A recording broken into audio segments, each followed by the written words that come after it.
안녕하세요. 한국 붓다와다 불교 원주 해피선원 근본경전연구회입니다. 저는 해피스님입니다.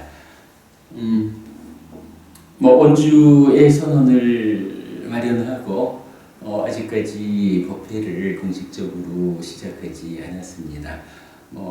당분간 원주에서 오랜만에 만나는 분들하고 함께 대화한 이야기 중에 부모님들께 좀 전달해드리면 좋겠다 싶은 이야기, 해피스님과의 대화 또는 해피스님 이야기라는 이름으로 전달해드리고 있습니다. 오늘은 어제 있었던 두 가지 만남과 관련해서 그냥 짧게 좀 있었던 이야기 전해드리도록 하겠습니다. 어제는 부산에서 출발해서 그러고 보니까 어제가 아니고 그저께군요. 그저께 부산에서 출발해서 대구를 갔습니다. 그래서 대구에서 스님들과 함께하는 공부자리 운영하고 오후에 출발해서 원주에 왔습니다. 원주 와서 터미널 내려서 선원 돌아오는 길에 농협 하나로마트가 있어서 소소하게 필요한 것들을 하나로마트에서 좀 사서 왔는데, 하나로마트에서 어떤 여자분이 카트를 끌고 가다 말고는 무언가 저를 쳐다보는 듯 싶어요. 그런가 보다 하고는 제 일을 봤는데 나중에 돌다가 마주쳤어요. 그랬더니 다시 저를 쳐다보는 거예요. 그래서 제가 가만 생각해 보니 출가 전에 함께 공부하던 우리 신행단체에 계셨던 분의 부인이구나 라고 기억이 났어요. 그래서 그분이시지요? 라고 하니까 그렇다고 하면서 오랫동안 스님을 보지 못해서 긴가민가 했습니다 라고 해요. 그렇죠. 제가 옛날 해피법당을 처음 원주에서 시작했을 때 그리고 떠난 지가 벌써 9년 그래 됐지요. 그러니 그동안 한 번도 만나지 못했고, 그런데 제가 언젠가 그분의 남편, 제 출가 전에 함께 신행단체에 소속돼서 공부를 함께 하던 그 선배께서 돌아가셨다라는 말씀을 들은 기억이 있어서 남편께서라고 이야기를 하니까 예, 돌아가셨어요 라고 그냥 말씀을 하셔요. 그리고 이제 그 자리에 서가지고 잠깐 인사를 나누셨는데, 원래 당신 전공이 있는 분이고, 그 과정에 자기 전공 분야에서 박사학위를 받았다 이런 말씀도 하시고, 그래서 축하도 해드리고 그랬어요. 그래서 하나로마트에서 만나가지고 오래 이야기하면 남들 지나는데도 방해되고, 언제 선언을 한번 오시든 사업장을 제가 한번 들리든 하겠습니다 하고 이제 인사를 마치는데 이제 언뜻 그런 말씀을 하시는 거예요. 살다 보니 남편도 먼저 가시고 또 이러저러한 어려움도 좀 겪었고 그러한 것들이 그야말로 세상 사는 이치인가 보다 이렇게 말씀을 하셨어요. 그래서 제가 남편이 먼저 죽는다거나 가지고 있던 재산을 잃는다거나 이것이 세상의 이치라 할 수는 없을 겁니다. 누구나가 그런 것은 아니지요. 다만 왜 그런 일이 나에게 생겼을까? 라는 그 조건의 관계를 보는 것은 세상의 이치가 됩니다. 무상고 무아라고 하는 삼법인이기도 하고 또 아시잖아요. 12연기라고 하는 불교 교리의 중심이 남편이 먼저 죽었다라고 하는 큰 아픈 상황, 그 큰 괴로움을 만드는, 또는 애써 마련한 재산을 잃었다라고 하는 그 아픈 상황, 괴로움이죠. 이 괴로움이 왜 생겨나는 것일까라는 그 조건 관계를 밝혀놓은 것이 바로 12연기 아닙니까? 그러한 나에게서 생겨난 어떤 상황들이 왜 생겨난 것일까?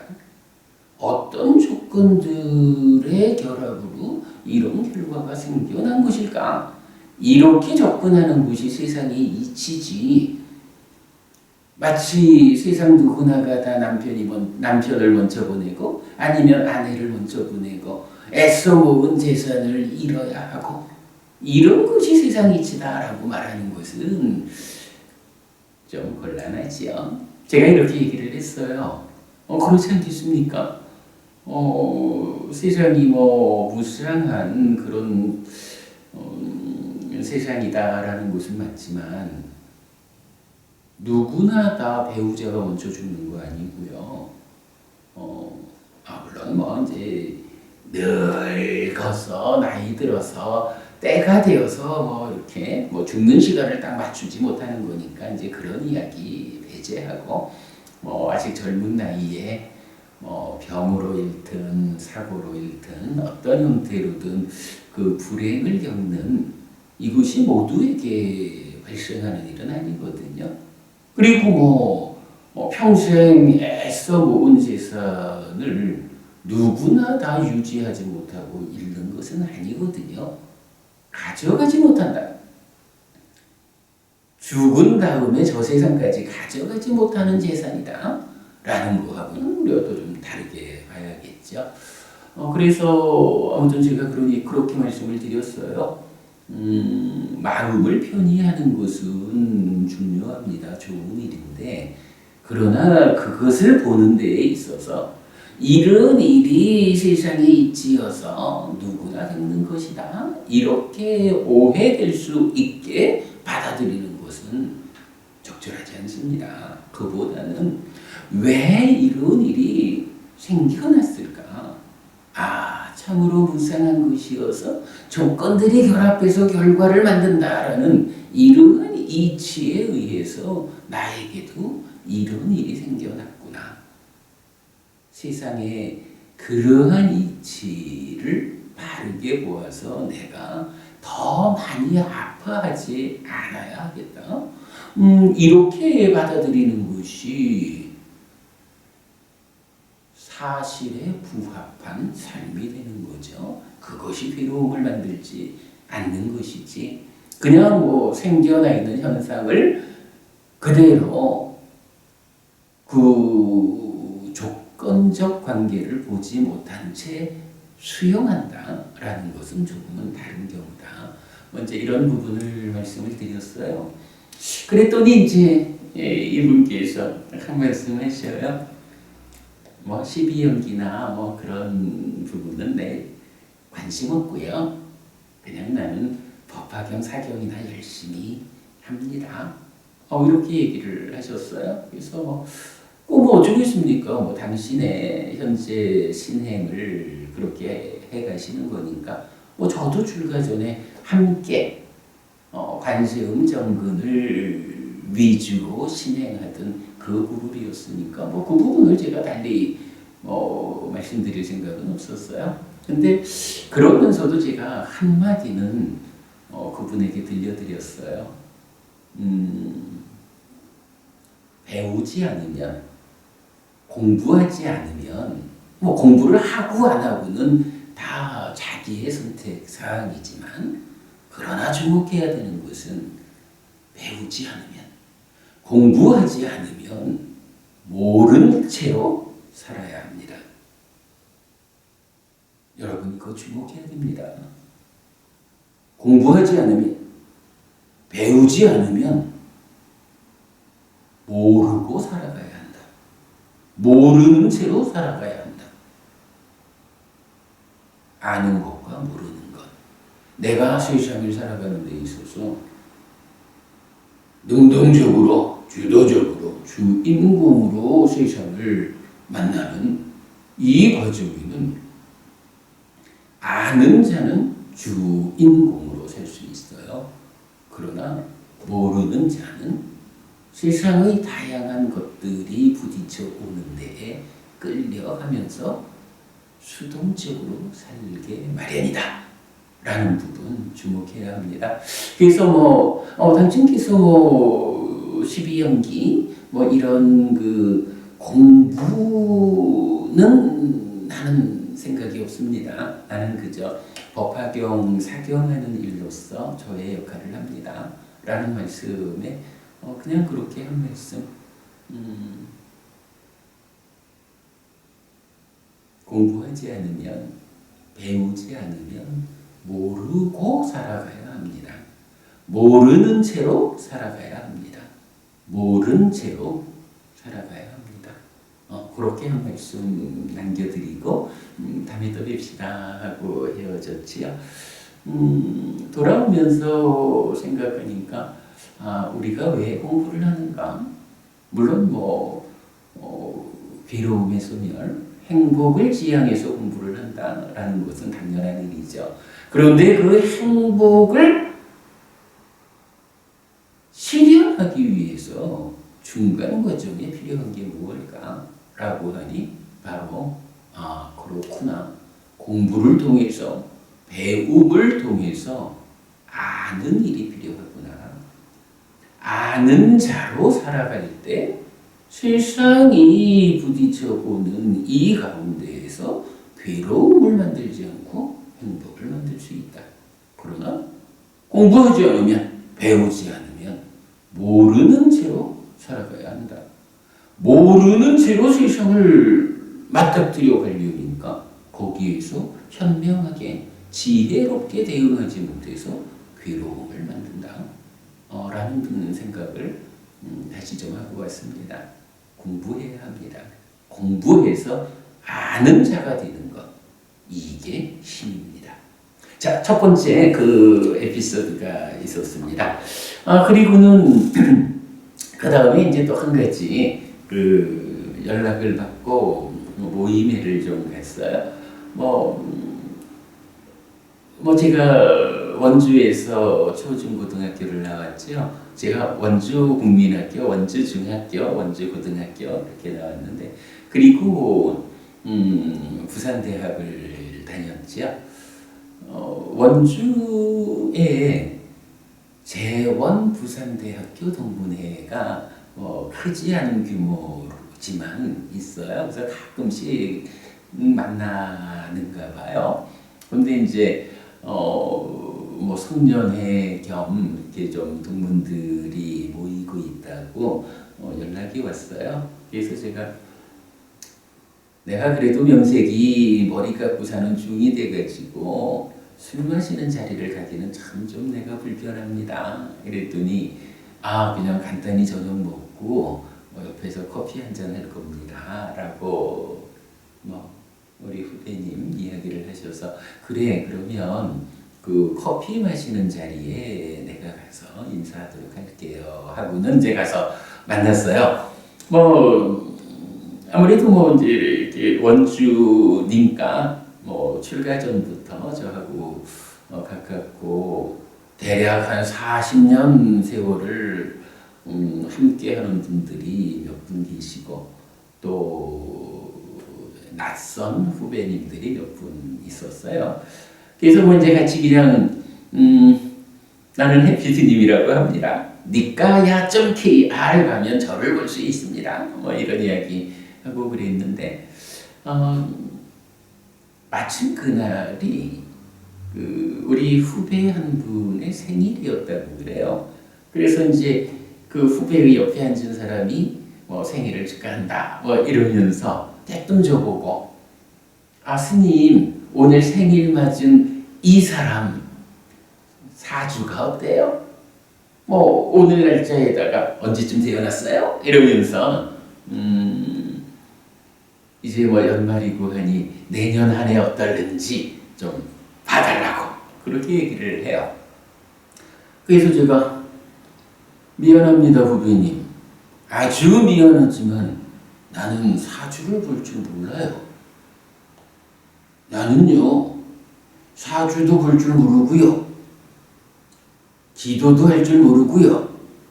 제사를 지내는 사람도 아니고요. 목탁도 안 치는 중이에요. 그래서 나한테 사주 봐달라고 그러면 내가 못 해줘요. 그랬거든요. 그랬더니 이제 뭐 그냥 재미있게 그 편히 인사하는 자리니까 뭐 그냥 재미있게 그렇게 얘기를 하고 있었어요.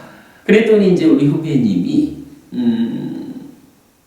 대뜸 질문을 하는 거예요. 그러면 우리 선배님 해피스님은 사주도 안 봐요, 기도도 안 해요, 제사도 안 지내요, 목탁도 안 쳐요. 일반적으로 절에서 우리가 만나는 모든 거를 다 한다 그러면 해피스님은 잘하는 게 뭐예요? 이렇게 물은 거예요. 해피스님은 잘하시는 게 뭔가요? 라고 묻는데 한순간 글쎄 그러다가 제가 요즘 자주 말하는 이야기가 있죠. 이런 이야기를 들려드렸어요. 출가하고 얼마 되지 않았을 때 출가 전에 저를 알던 어떤 분을 만났어요. 이가 저한테 점심을 호시하면서 점심을 닭발 공양하면서 그렇게 말을 했습니다. 해피스님 요즘 형편이 많이 어려우시다라고 들었습니다. 라고 해요. 그래서 제가 얘기했죠. 아시다시피 제가 출가했습니다. 제가 출가한 사람인데요. 출가한 사람을 경제력을 기준으로 그 형편을 판단하는 것은 옳지 않습니다. 저는요, 제가 그래도 좀 특별하다 싶을 만큼 잘하는 것이 있어요. 책을 읽으면 이 책이 무엇을 말하고 있다. 책이 전하고자 하는 의도를 읽어내는 뭐 이런 걸 우리가 독해력 이렇게 말하겠죠. 사실은 제가 뭐 고등학교 다닐 때부터도 국어 3년 내내 수학 받았습니다. 3년 내내 수호 받았지요. 근데 정말이지 어떤 글을 읽고 그 글을 통해서 작자가 전달하고자 하는 의도를 읽어내는 일, 독해력에 있어서는 제가 정말 좀 특별하다 싶을 만큼 뛰어납니다. 그래서 이제 제가 그렇게 이야기를 한 거예요. 저는 독해력이 좋은 사람입니다. 그래서 경을 읽으면 이 경에서 나에게 전달하고자 하는 의미가 무엇일까? 이 경을 통해서 부처님은 나에게 어떤 것을 알려주려 하신 것일까? 이걸 찾아내는 능력이 제가 있어요. 아마도 출가한 사람들, 스님들이 있어도 경을 읽고 그 경을 독해내는 능력에서는 그래도 해피스님이 꽤 훌륭한 축에 들어갈 겁니다. 그런데 또 제가 글을 좀 쓰는 능력이 있죠. 경을 읽어낸 것을 내 혼자 이해하는 것을 넘어서 글로 써가지고 글로 적어내는 일을 하는 능력이 저한테 좀 있습니다. 제가 어떤 사람들처럼 수필이라든가 에세이 또는 노래 가사를 적는다거나 이렇게 아주 감성적으로 독자의 마음을 붙잡는 이런 류의 글을 쓰는 재주는 없는 것 같아요. 그런데 내가 생각하고 있는 것을 나는 이런 생각을 하고 있습니다 라고 생각을 글로 옮겨내는 능력은 있습니다. 제가 대학 졸업하고 처음에 SK 근무를 했죠. SK에서도 제가 근무하던 그 당시 선후배 관계, 전체적으로 보면, 그래도, 올해 김 과장이 글 쓰는 능력이 아주 뛰어납니다.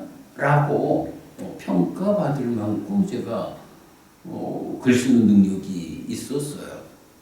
요즘도 우리 법회가 계속 법회를 합니다마는 법회 교재를 누군가 다른 분이 만들어주신 책을 가지고 교재화해서 법회하지 않잖아요.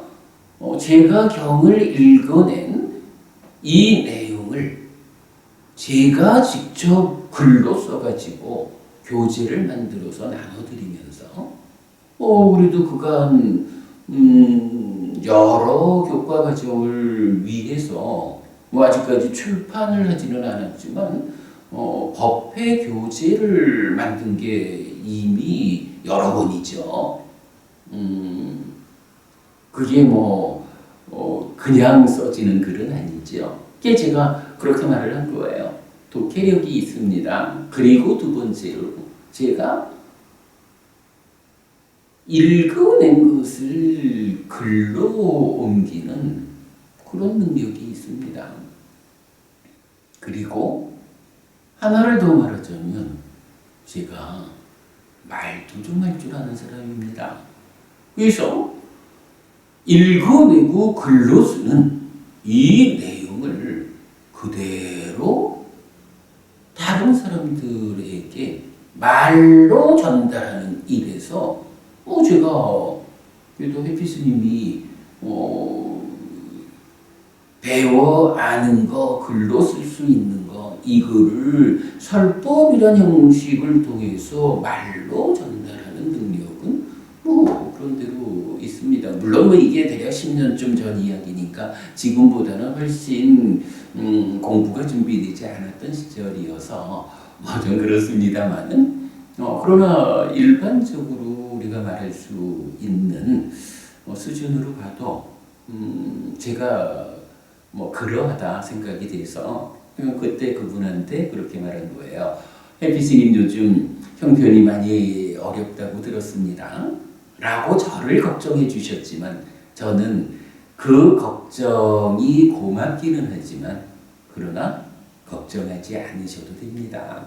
저는 독해력이 있어서 경을 읽으면 이 경을 통해서 부처님이 나에게 무엇을 알려주고자 하시는지 그 읽어내는 능력이 있고 그렇게 읽어낸 것을 글로 쓰는 능력도 있고 그리고 그것을 이해하고 있는 그대로를 다른 분들에게 말로써 전달하는 능력도 있습니다. 아무튼 출가한 사람으로서 이런 세 가지 능력이 있다라고 하면 형편 어렵다라고 말하기는 어려울 것 같습니다. 아마도 아주 좋은 형편을 가지고 있다 이렇게 역으로 말해줘야 하지 않을까라고 생각합니다. 라고 그분에게 이제 말씀드렸던 이야기 어저께 우리 대학 후배를 만나서 말씀 나누는 가운데 그런 이야기를 했어요. 그렇잖아요. 스님이 돼가지고 사주도 볼 줄 모르고 기도도 할 줄 모르고 제사도 지낼 줄 모르고 옥탑도 칠 줄 모르고 그러면 우리 선배이신 해피스님께서는 무엇을 잘하시나요? 어떻게 해서 먹고 살고 저를 유지하시나요? 이런 질문이었던 거죠. 그래서 아무튼 뭐 제가 그 이전에 있었던 그런 이야기를 또 이야기를 했어요. 다시 말씀드리면 그렇습니다. 참 다행스럽게 제가 국어를 잘해서 독해 능력이 있다. 이것을 글로 옮기는 능력이 있다. 그리고 이것을 말을 통해서 다른 분들에게 전달하는 능력이 있다. 이런 정도의 능력을 내가 가지고 있다면 출가자로서의 형편을 나쁘다고 말하기는 곤란하다. 그러니 사실 제가 늦은 나이에 출가를 하고 은사 스님의 테두리 안에서 제가 오래 살지 못하고 독립을 하게 되었습니다만은 지금까지 그래도 가사를 벗지 않고 제가 살면서 부끄러운 게 많습니다만은 그래도 어쨌든 비구로서의 삶을 유지하고 그 가운데 공부를 통해서 근본경전연구회 부처님 살아서 직접 설한 가르침을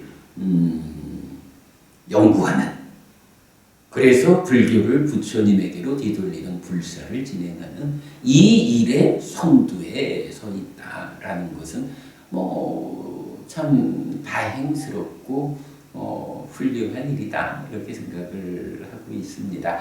앞으로도 좀 더 잘 해 나가야 될 텐데 여러분들께서 잘 좀 지켜보시고 이 일이 필요하다라고 판단이 드시면 모른 채 마시고 해피스님 또는 근본경전연구회 한국붓다와다 불교가 진행해 나가는 이 공부에 동참을 하셔서 함께 공부하고 또 사실 그렇죠. 제가 이제 그런 측면에서의 능력을 좀 가져서 그렇게 공부를 진행하고 있는데 또 좀 다른 측면으로 말하자면 제가 아주 못하는 게 두 가지가 있죠. 하나는 돈을 만드는 일을 못하고 하나는 사람을 모으는 일을 못해요. 어찌 보면 중으로서의 삶이 그러하다라고 말할 수 있겠는데 그래도 근본경전연구회 부처님 살아서 직접 전한 가르침을 연구하는 되살리는 일을 통해서 불교를 부처님에게로 뒤돌리는 이 불사가 원만히 성취되기 위해서는 저 혼자 할 수 있는 일 아니죠. 그래도 이렇게 공부를 함께 하는 분들이 공부하는 일 그리고 경제적으로 필요한 뒷받침을 해주는 일 이런 일들에 적극 참여해 주셔야 하겠다 하는 부탁의 말씀도 드리고요. 예, 오늘 어쨌든 두 가지 이야기 말씀드렸습니다. 배우지 않으면 모르는 채로 살아가야 합니다 라는 이야기 잊지 않아야 하겠다. 그리고 해피스님은 잘하는 게 무엇일까? 라고 할 때 출가자를 경제력을 기준으로 그 형편을 따지지 않아야 하겠다. 출가자로서 저의 삶이 그래도 제가 다행히 독해 능력이 있고 글 쓰는 능력이 있고 말하는 능력이 있어서 이렇게 공부를 진행하는 이런 삶을 살고 있다라는 부분 제가 말씀드렸고요.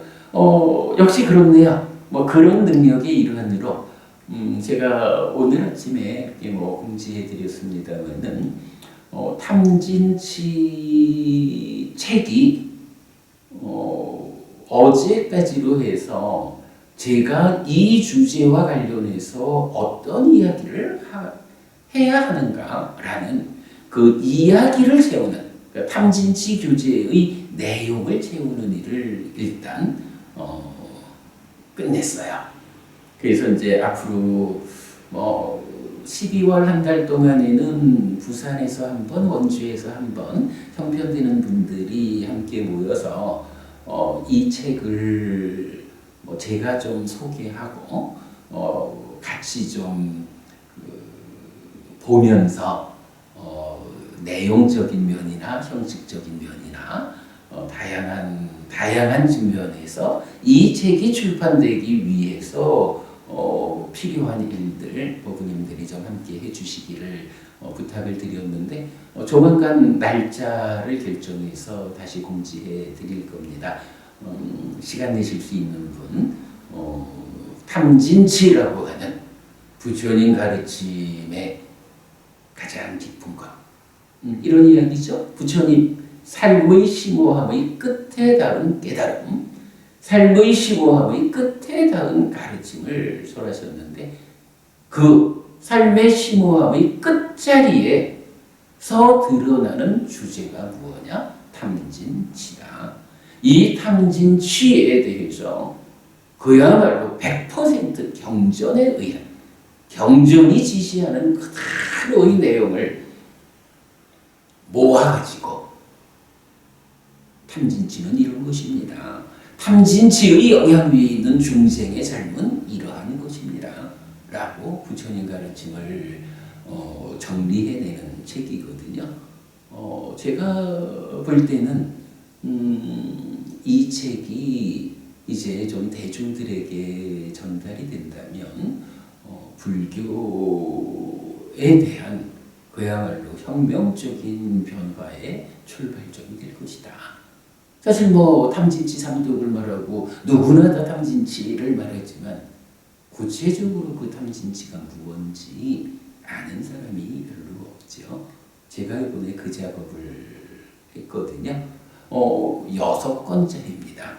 크라운판으로 이렇게 옮겨서 제작을 하고 있는데 평균 한 500페이지가 이상 되는 책으로 6권짜리라 사실은 굉장히 큰 작업입니다. 큰 작업을 하다 보니까 저도 앞뒤가 헷갈리고 힘이 들어서 일단 제가 요만큼한 작업에 대해서 또 공부에 깊은 관심 있고 또 시간적으로 이렇게 좀 만나질 수 있는 분이라면 부산 한번, 서울 한번 이렇게 알려드릴 겁니다. 그 시간에 함께 만나서 도움 의견 주시면 고맙겠습니다. 그래도 이렇게 큰 책을 만들어낼 수 있다라는 이거 여러분 해피스님이 글 쓰는 재주가 있는 거죠. 경을 읽어내지 못하면 글 쓰는 재주만 가지고 교리서적을 만들지는 못할 거예요. 독해력에 글 쓰는 재주 그리고 이렇게 제가 하는 일을 전달할 수 있는 이런 부분까지도 해피스님은 뭘 잘하세요? 라는 질문에 대한 답변으로 드린 것이다. 이렇게 말하고 싶어요. 그냥 유쾌하게 제 자랑처럼 이렇게 말씀을 드렸는데 그래도 현재 한국 불교에서 이런 능력으로 이런 일을 하는 사람도 필요하다라고 이해해 주시고 관심과 성원 가져주시기 부탁드립니다. 고맙습니다. 이렇게 마치겠습니다.